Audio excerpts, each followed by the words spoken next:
Hello po sa inyong lahat. Isang magandang umaga po sa inyong lahat. Good morning po. Ngayon po ay 25 ng Marso 2026 anyo at ang oras po ngayon dito sa Los Angeles, California ay alas 6:34 ng umaga. Araw po ngayon ng Miyerkules. At nais ko po mag-vlog mga kababayan, mga minamahal, patungkol po dito sa hindi pag-attend ni Sara Duterte dyan sa hearing. Ay, ang title ko po ngayon ay Sara Duterte hindi nag-attend sa hearing. Pero kagabi ay natulog ako, wala pang hearing eh. Ah, Kaya ito ang topic ko ngayon kasi may balita na hindi siya aatin. Opo.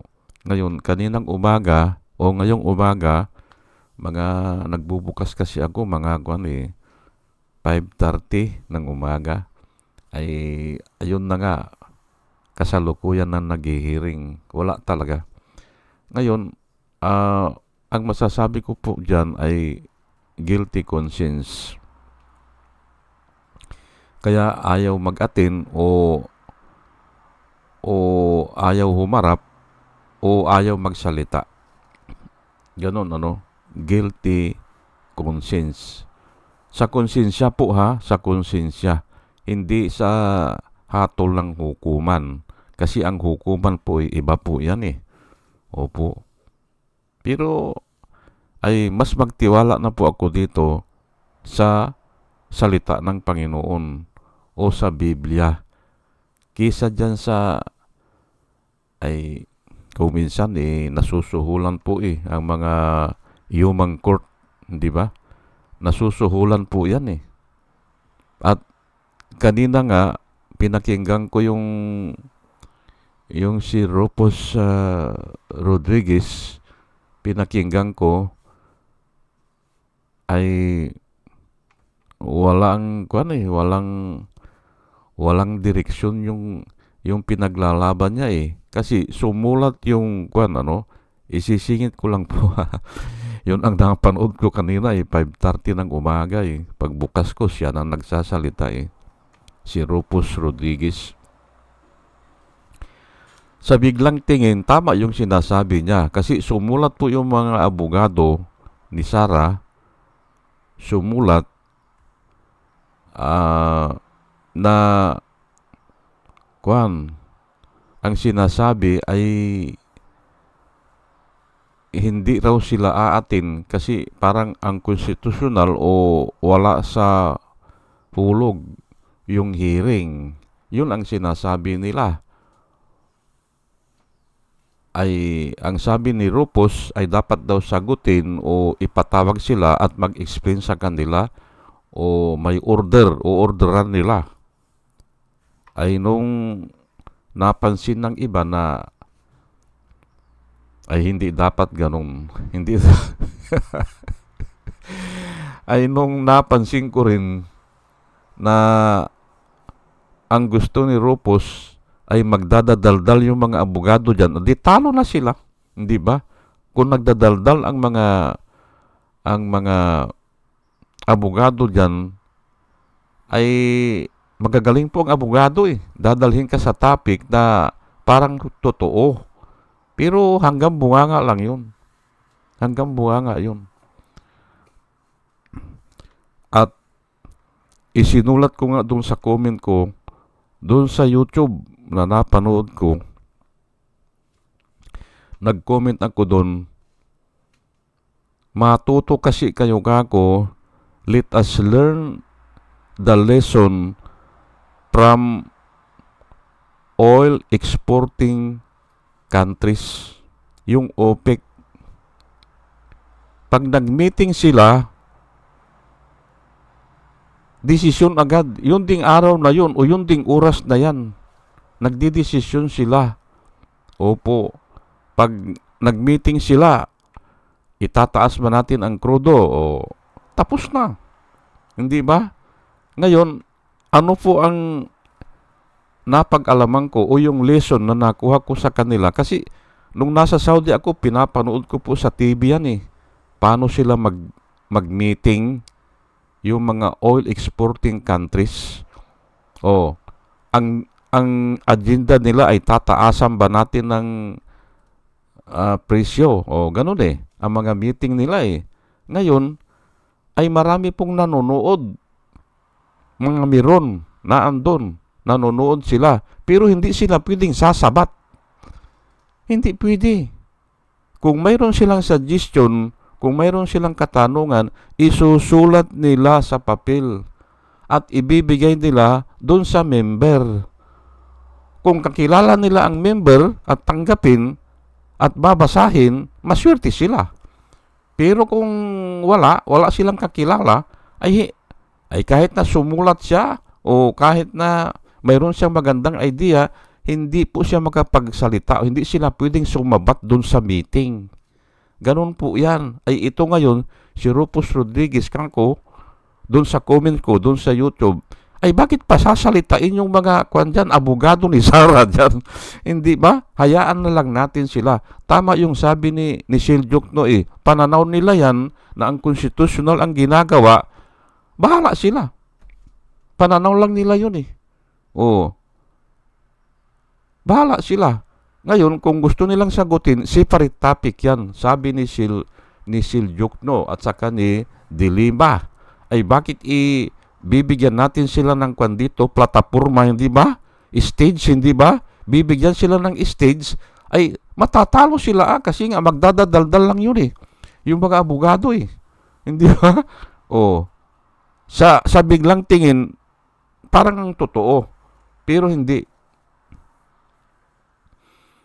At yung nga ang sinabi ni Dilima ay ito naman kanya ay parang kwan lang ito eh, investigador o investigasyon ng prosecutor o mga piskal o hindi pa dapat magsasalita diyan ang mga abogado.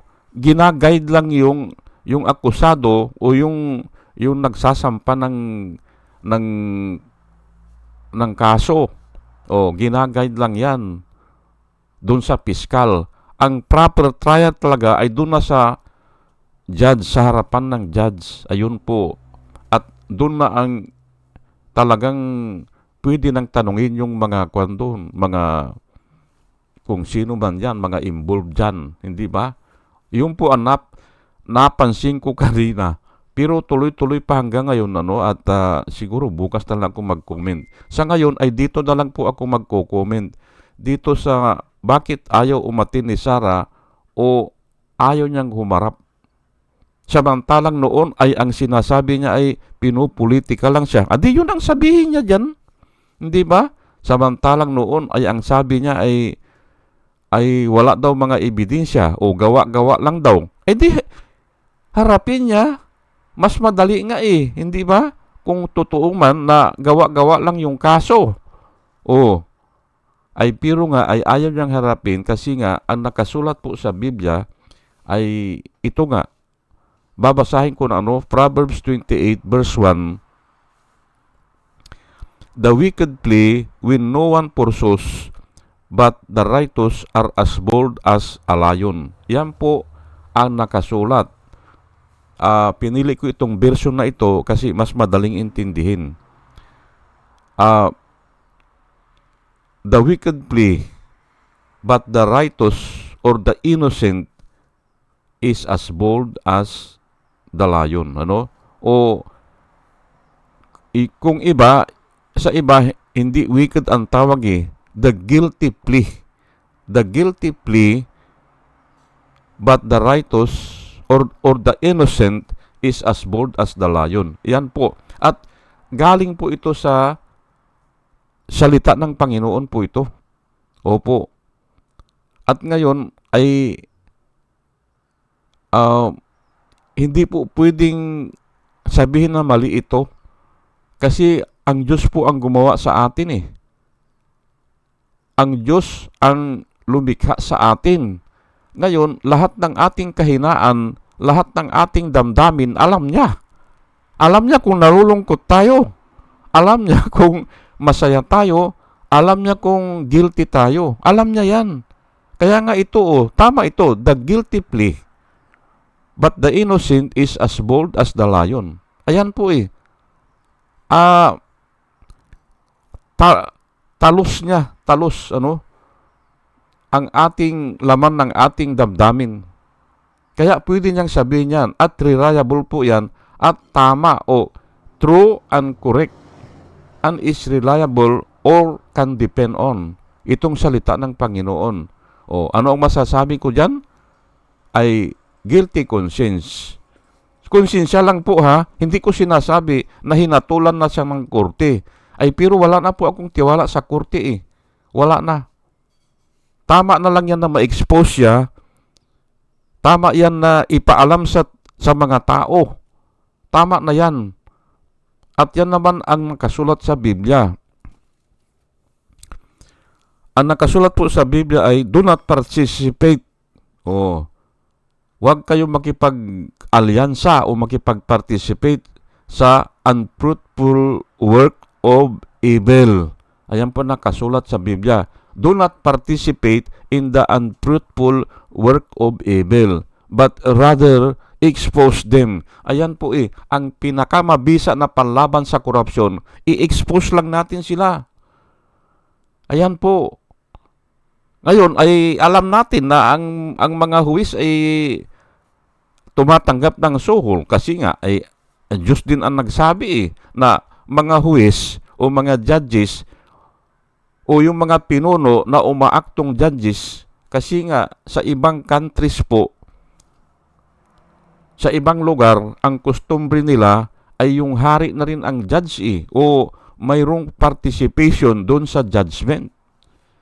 Pati nga pari o yung sa Muslim, pati yung mutawa may participation yan one-third ng buto sa kanya one-third doon sa hari, one-third doon sa judge. Ayan po. Tatlo ang may karapatan humatol. Pag hindi umagri yung isa, ay hindi pwede. Ganun po yan ang napag-alaman ko sa Saudi. At doon din sa doon din sa lumang Israel. Kung minsan hari na nga lang Pero kasama ang simbahan o yung mga parisiyo. Kasama dyan sa paghatol. Ngayon ay ito po the wicked plea when no one pursue him, but the righteous are as bold as the lion. Ayan po. Kaya nga napili ko ito kasi nga angkop na angkop ito kay Sara Duterte. Bakit ayaw niyang humarap? Kung talagang totoo, Kung talagang totoo, hindi ba?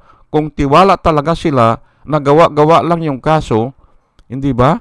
Gawa-gawa lang pala. Adi harapin niya yan. Hindi ba? At nagtataka po ako dito, hindi na po ako nagtataka dito sa mga nagtatanggol sa kanya.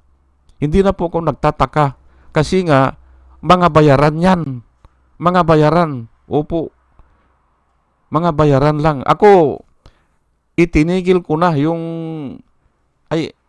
ang dami ko po na nakalaban sa mga debate dyan dun sa dyaryo o dun sa YouTube noon o sa Facebook. May nakalaban po ako dun sa Facebook.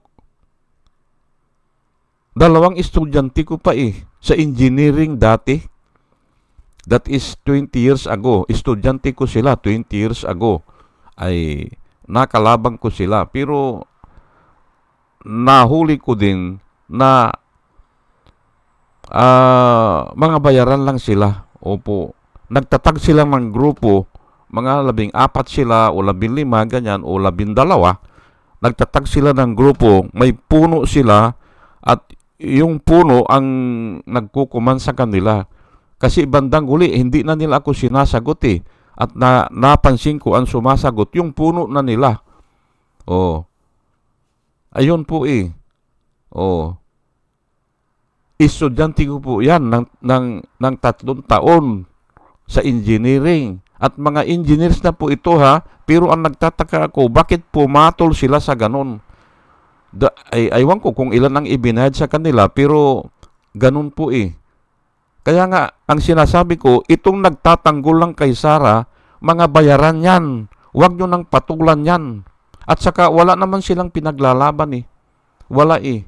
Kaya hinintuan ko na. Ayan ano. Pero ngayon ay ito po ang nilalakad ko. Bakit ayaw umatin ni Sarah? O ito ha, Genesis 3:8, para patunayan po natin na ang may kasalanan talaga nagtatago. At yan po ang mapapansin natin doon sa Genesis 3:8 na kung saan ay umpisa lang po ito eh. Wala pang ibang tao dito eh. Si Eva at Adan na kumain nung pinagbabawal na prutas. O ito po, babasahin ko lang ano. Genesis 3:8, and I heard the sound of the Lord God walking in the garden. Ayan po. Hindi ba? Noong una ay naririnig nila yung yabag. Hindi ba? Noong una. O kasama sila doon sa Garden of Eden o doon sa Paradise. Kasama sila, naririnig nila. Hindi ba? O nakakausap nila. O, ngayon, in the cool of the day, and Adam and his wife hid themselves from the presence of the Lord God among the trees of the garden. Ayan po ang linaw ano, nagtago sila. Kasi nga, nilabag nila yung utos. Ayan po ano, bagamat ang utos lang ay napakasimple, hindi ba? Iisa lang, hindi ba? Iisa lang ang utos eh. Oo, ay hindi pa nila sinunod, nilabag nila. Ngayon, guilty conscience, nagtago sila. Hindi ba? Oh, ay nakasulat po yan eh. Hindi ba? And Adam and his wife hid themselves from the presence of the Lord God among the trees of the garden. Nagtago sila doon sa garden. Oh, bakit? Ay yun na nga eh. Oh. Kaya nga, hindi pwedeng sabihin na hindi guilty yan. Oh. Ayaw humarap eh. Nagtatago sa likuran ng mga, ilan ba yung kanya? 16 lawyers, hindi ba? Oh. May 16 lawyers ka na, tapos ayaw pang humarap. Oh. Ay, magtiwala na ako sa Biblia, hindi ba? At ito nga ang example ay noong bagamat iisa lang ang, actually hindi pa batas yan eh. Parang kwal lang eh. Instruction lang sa kanila eh. O, nilabag nila. Pero, nakasaad na rin doon na in the day, you will eat of it, you will surely die. Ayan po. Pero namatay ba sila nung araw na yon? Hindi po eh. Hindi po sila namatay. Halos umabot pa sila ng 1,000 years. Oh, kasi nga ay nakasulat, a day with the Lord. Nakasulat po sa Biblia at marami pong pinagsulatan yan, ano? A day with the Lord is like 1,000 years here on earth or vice versa. Oh, hindi ba? Kaya nga siguro ay ang sinabi ng Diyos ay in the day ay baka ang ibig niya sabihin after 1,000 years mamamatay ka na. Kaya nga ito eh. Oh, hindi ba? Pero ay ginunaw ang daigdig nung panahon ni Noah kasi nga ay sobrang sama na ng tao, hindi ba? Sobrang sama na talaga eh. Kaya nga hindi ako naniniwala kay Duterte na papatayin niya mga tao para gumanda ang Pilipinas. Pinagpapatay na nga mga tao noon eh. Panahon ni Noah, 8 kaluluwa lang ang natira. Ay bakit ngayon mayroon pang corruption? Sila Joel Villanueva, hindi ba? Oh, kaya hindi ako naniniwala dyan. At yun ang sinasabi ko dun sa nilalabanan ko dyan sa kwan na yan. Dun sa dyaryo noon, sa comment section, dun sa Philippine Daily Inquirer. Pati sa YouTube at saka sa Facebook ngayon, nilalabanan ko yung mga ganyan. Papatay ka ng tao para gaganda ang Pilipinas, kalukuhan yan. Pero marami po ang naniwala doon. Marami. Kasi hindi sila nagbabasa na pinatay na nga ng Diyos ang tao eh. At binabaan pa niya ang edad. My spirit will not strive with men forever, for he is in dead place. Sabi po ng Panginoon, but his days shall be 120 years. Binabaan niya ng 120 years. Ngayon, ano lang edad ng mga tao ngayon? Hindi na umaabot ng 100 years eh. Kung umabot ka ng 100 years, ay dispalinghado ka na. Hindi ba? Ano ang sabi ni David? Ang sabi ni David ay the average life of man is 70 years old. And for a reason of his strength, sabi niya, you may reach 80. But after 80, ayun na nga, hindi ba? All is agony, hindi ba? Masakit na eh. Hindi ba? Masakit ang ngipin, masakit ang likod. Lahat na po yan, hindi na makalakad. May arthritis, may diabetes. Ayan na po eh, hindi ba? Kasi nga, binabaan ang edad ng tao. Dahil nga, napakasakim ng tao. Hindi ba? Walang tsansa. Walang tsansa na mapunta sa langit ang tao. Maliban na lang ikaw ay kahabagan ng Diyos. At yan po ang sinasabi ni Kristo, hindi ba? Yan po ang nilalakad niya. Pero nga, ang mga demonyo naman ang sasabihin, papatayin yung tao, hindi ba? Para gumanda ang Pilipinas. Gumanda ba? Ang tanong ko po, gumanda pa? Hindi nga eh. Hindi ba? Hindi nasolve. At ang pinakamasakit dyan, yung pagpatay pala niya ng tao ay para hindi totoo yun. Para matakot lang ang mga tao sa kanya. At lumalabas kayo na siya pala ang drug lord. Hindi ba? Ay talagang pagbabayaran niya yan. Pati yung mga kasama niya. Pagbabayaran yan. Kasi nga, doble po eh. Nag-impostor siya eh. Na kunyari, papatayin niya mga drug lord. Pero siya para ang drug lord, hindi ba? Ayan po, And this is the verdict. Sabi po sa John 3:19. Si Jesus Christ po nagsalita nito, And this is the verdict, and this is the confirmation, or this is the condemnation. Sabi po ni Jesus Christ, the light has come into this world, but men love darkness rather than light because their deeds were evil. Ayan po. Yan po ang verdict. Hindi ba? Ayaw humarap sa maliwanag, hindi ba? Ayaw humarap sa investigasyon. Ayaw humarap. Bakit? Sigurado po ito. Kasi nakasulat and this is the verdict, the light has come into this world. Dumating si Jesus Christ as a light, hindi ba? Ito ang mga panukala niya, ito ang ginawa niya, ililigtas siya mga tao. Ayaw naman Ayaw makinig Hindi ba? The light has come into this world. Ang daming panukala ni Jesus Christ. Pati nga, buhay niya, ipinagkaloob niya pero ayaw maniwala ng mga tao, hindi ba? Ayan po ayaw makinig. Busy. Bakit? Busy sa pagnakaw ng kayamanan, hindi ba? Gusto yumaman ayan po. Busy. Ayaw makinig sa mga aral. Ayan po. The light has come into this world, but men love darkness rather than light, or instead of light, because their deeds were evil. Ayan po. Sigurado po yan kasi nakasulat po Hindi ba?